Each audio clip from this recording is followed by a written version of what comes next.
तेरा क्या होना उदा करा बाबा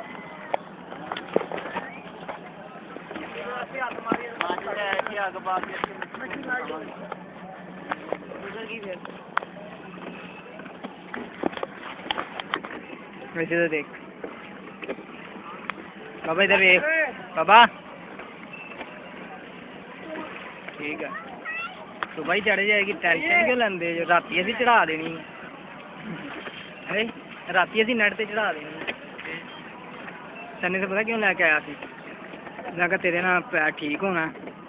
ठीक फिर करांगे की करना है जी इतने खुली जगह जिमनास्टिक सा कर रहे तस्वीर देखी होनी तस्वीर सही आ रही देख सही